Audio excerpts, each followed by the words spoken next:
Jammu Kashmir exit polls చాలా fragmented వర్డిక్ట్ను, చాలా అస్పష్టమైన తీర్పు చెప్పబోతున్నాయి.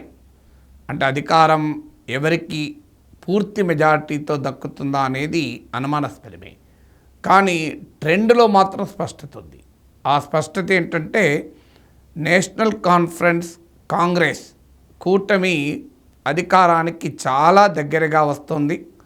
అధికారాన్ని కైవశం చేసుకున్నా ఆశ్చర్యపడాల్సిన అవసరం లేదు. భారతీయ జనతా పార్టీ మాత్రం చాలా దూరంగా ఉంది. హర్యానాలో ఇప్పటికే కాంగ్రెస్ పార్టీ చాలా స్పష్టమైన విజయాన్ని సాధిస్తుంది అని ఎగ్జిట్ పోల్స్ చెప్తున్నాయి. మీరు స్క్రీన్ పైన వివిధ ఏజెన్సీలు ఇచ్చిన ఎగ్జిట్ పోల్స్ ఫలితాలు చూస్తున్నారు. ఇందులో పోల్ ఆఫ్ ద పోల్స్ అంటారు. అంటే వివిధ సంస్థలు ఇచ్చిన దాని average poll of the polls అని ఎన్డీటీవీ ఇస్తోంది. ఈ పోల్ ఆఫ్ ద పోల్స్ ప్రకారము నేషనల్ కాన్ఫరెన్స్ కాంగ్రెస్ కూటమి 42 అంటే జమ్మూ కాశ్మీర్లో 90 సీట్లు ఉన్నాయి, 46 సీట్లు వస్తే అధికారం వస్తుంది.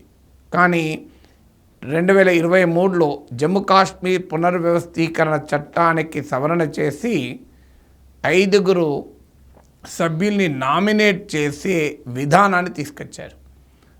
ఈ 5 ఎందుకు నామినేట్ చేస్తున్నారంటే జమ్మూ కాశ్మీర్లో ఊచకోతకు గురై తమ నివాసాలను, తమ జన్మభూమిని వదిలేసి వెళ్ళిన కశ్మీరీ పండితులకు సీట్లు, అలాగే పాక్ ఆక్రమిత కాశ్మీర్ నుంచి జమ్మూ కాశ్మీర్కు వచ్చిన వారికి రిప్రజెంటేషన్ కల్పించటానికి 5 సీట్లు ఏర్పాటు చేస్తున్నామని చెప్పారు.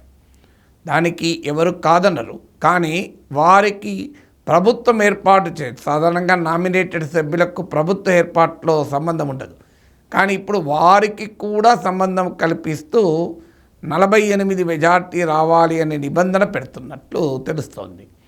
బట్ ఏదైనా ఆల్రెడీ ఈ 5 లెఫ్టినెంట్ గవర్నర్ కేంద్ర హోంమంత్రిత్వ శాఖ రికమెండేషన్ పైన నామినేట్ చేస్తున్నారు. సాధారణంగా ఎన్నికయ్యాక కేంద్రపాలిత ప్రాంతమైనా కూడా, రాష్ట్రమైనా కూడా ప్రజాస్వామిక స్ఫూర్తి ఏంటంటే ప్రజలెన్నుకున్న ప్రభుత్వ సలహా సంప్రదింపుల మేరకే గవర్నర్లైనా లెఫ్టినెంట్ గవర్నర్లైనా వ్యవహరించాలి. గతంలో national capital territory of Delhi కేసులో సుప్రీంకోర్టు ఢిల్లీ లెఫ్టినెంట్ గవర్నర్ విషయంలో కూడా ఇదే చెప్పింది. Aid and advice of the council of ministers, మంత్రిమండలి సలహా మేరకే వ్యవహరించాలి. ఎందుకంటే లెఫ్టినెంట్ గవర్నర్ నామినేటెడ్ మనిషి. సో ఆయన ఏ రకంగా చేస్తారు.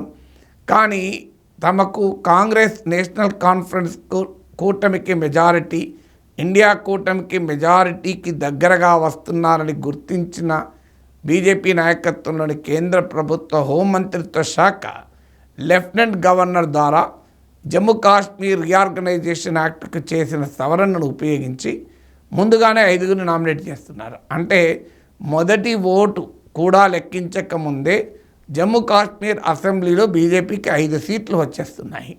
ఇప్పుడు అక్టోబర్ 8న కౌంటింగ్ ఉంటుంది. ఇప్పుడు ఓన్లీ ఎగ్జిట్ పోల్స్.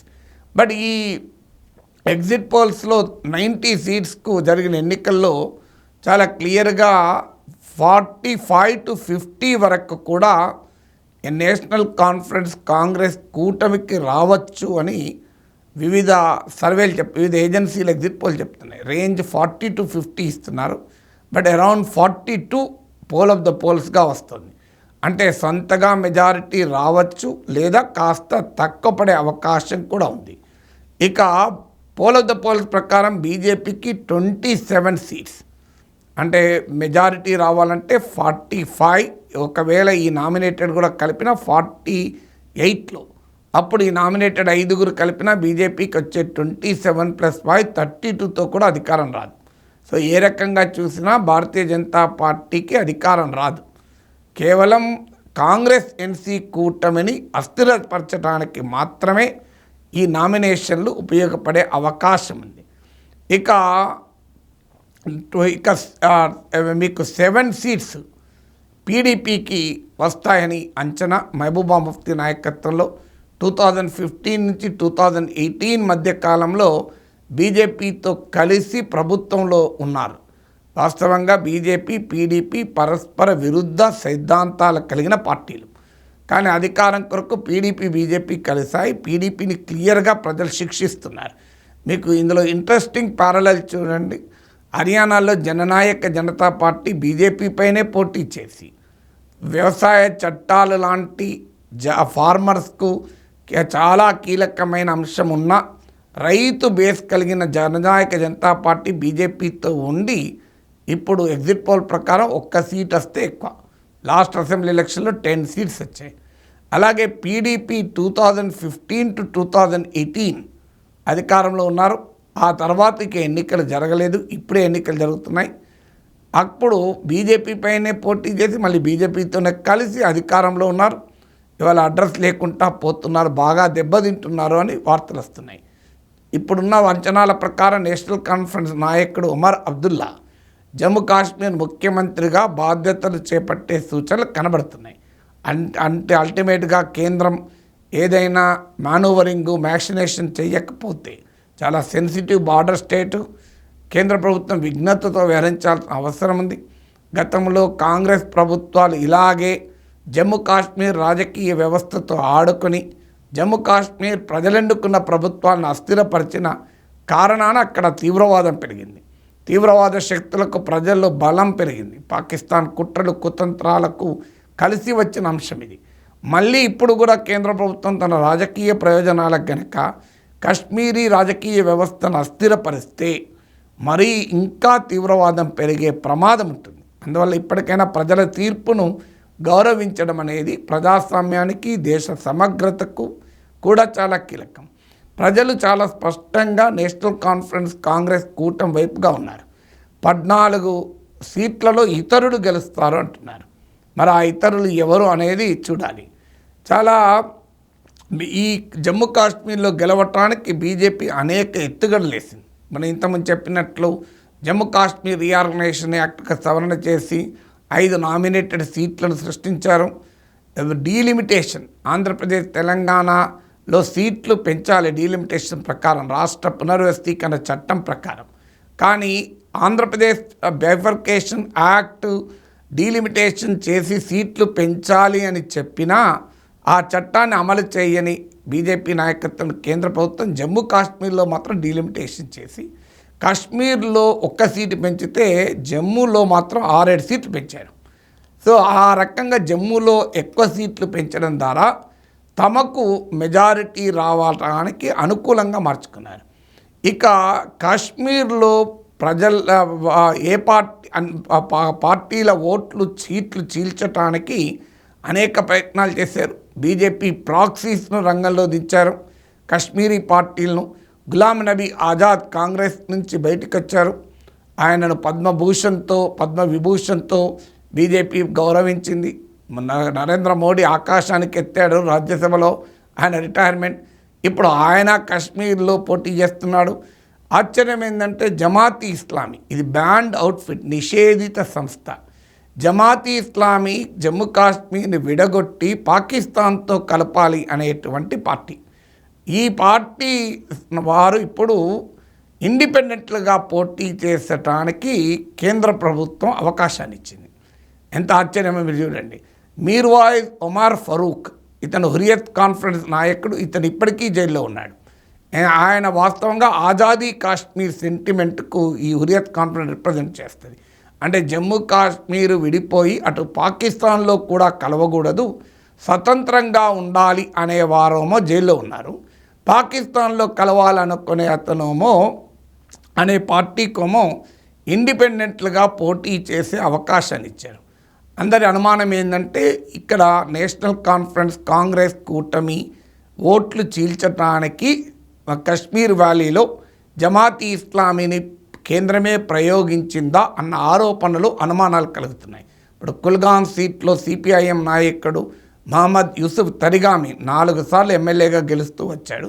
ఆయనకు వ్యతిరేకంగా ప్రధాన పోటీ జమాతీ ఇస్లామీ చెందినటువంటి వ్యక్తి ఇండిపెండెంట్గా పోటీ చేస్తున్నాడు. ఆయన ఇక్కడ ప్రధానమైనటువంటి పోటీలో ఉండబోతున్నాడు. సో అలాగే బారాముల్లా లోక్సభ స్థానానికి రిప్రజెంట్ చేసి ఇంజనీర్ రషీద్, ఇతను మీకు అన్లాఫుల్ యాక్టివిటీ ప్రివెన్షన్ యాక్ట్ కింద జైల్లో ఉన్నాడు. కానీ ఎన్నికల ప్రచారం కొరకు ఆయనకు బయటికి విడుదల చేశాడు. సో ఆయన పార్టీ కూడా రంగంలో ఉంది. ఒక సీటు 2 సీట్లలో గెలిచిన ఆశ్చర్యం లేదండి. ఎందుకంటే బారాముల్లాలో 18 సీట్స్లో అసెంబ్లీ ఎలక్షన్లో ఆయన పార్లమెంట్ స్థానంలో 18 అసెంబ్లీ సీట్లలో ఆధిక్యత వచ్చింది. సో ఈ ఇంజనీర్ రషీదుల్ని అప్నీ పార్టీ అని ఇలా రకరకాల చిన్న చిన్న కశ్మీరీ పార్టీలు బీజేపీ ప్రాక్సీస్గా భావిస్తున్నారు. ఇలా అనేక మందిని రంగంలో దించడం ద్వారా జమ్మూలోమో ఓటు బీజేపీకి అనుకూలంగా కన్సాలిడేట్ అయి బీజేపీ జమ్మూలో ఎక్కువ సీట్లు గెలుచుకొని కాశ్మీర్లో ఓటు ఫ్రాగ్మెంట్ అయి స్ప్లిట్ అయితే తమకు లాభము అని బీజేపీ అంచనా వేసినట్టు చెప్తున్నారు. సో అన్నట్లే కొంత ఫ్రాగ్మెంటేషన్ కనబడుతుంది కూడా. 14 సీట్లలో అదర్స్ వస్తాయని పోల్స్ చెప్తున్నాయి. హర్యానాలో మాత్రం కాంగ్రెస్ బీజేపీ మధ్య పోలరైజేషన్ అయినా. సో వర్స్ట్ కేస్ సినారియాలో నేషనల్ కాన్ఫరెన్స్ మీకు కాంగ్రెస్ కనుక మెజారిటీ రాకపోతే పీడీపీ కూడా ఈ కోయలిషన్లో చేరే అవకాశం ఉంది. ఇప్పుడున్న రాజకీయ పరిస్థితుల్లో పీడీపీ బీజేపీతో కలవటానికి అవకాశం లేదు. కలిసిన 2015లో అధికారంలోకి వచ్చినట్లు అరిథమెటిక్ అనుకూలించదు. బీజేపీ పీడీపీ కలిసిన 1,00,000 ఇండిపెండెంట్లతో కలుపుకుంటే తప్ప ప్రభుత్వం ఏర్పాటు చేయలేం. కానీ ఆ పాసిబిలిటీ కూడా కొట్టిపారేయలేం. గతంలో పీడీపీని బీజేపీని కలిపి ఒక స్ట్రేంజ్ కోయలిషన్ బిల్డ్ చేసిన రామ్ మాధవ్ను మళ్ళీ ఆర్ఎస్ఎస్కు పంపించిన రామ్ మాధవ్ను తిరిగి తీసుకొచ్చి జమ్మూ కాశ్మీర్ ఇన్ఛార్జ్గా బీజేపీ నియమించింది.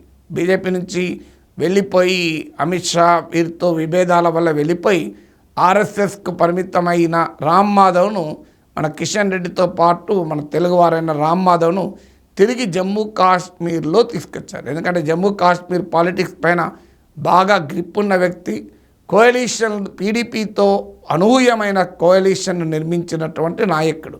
నార్త్ ఈస్ట్లో కూడా అసలు బీజేపీకి అసాధ్యమైన ప్రాంతాలు జమ్మూ కాశ్మీర్, నార్త్ ఈస్ట్. ఈ అసాధ్యమైన ప్రాంతాల్లో బీజేపీ మిత్రపక్షాలతో కూడిన ప్రభుత్వాలను ఏర్పాటు చేయడంలో కీలక భూమిక రామ్ మాధవ్ పోషించాడు.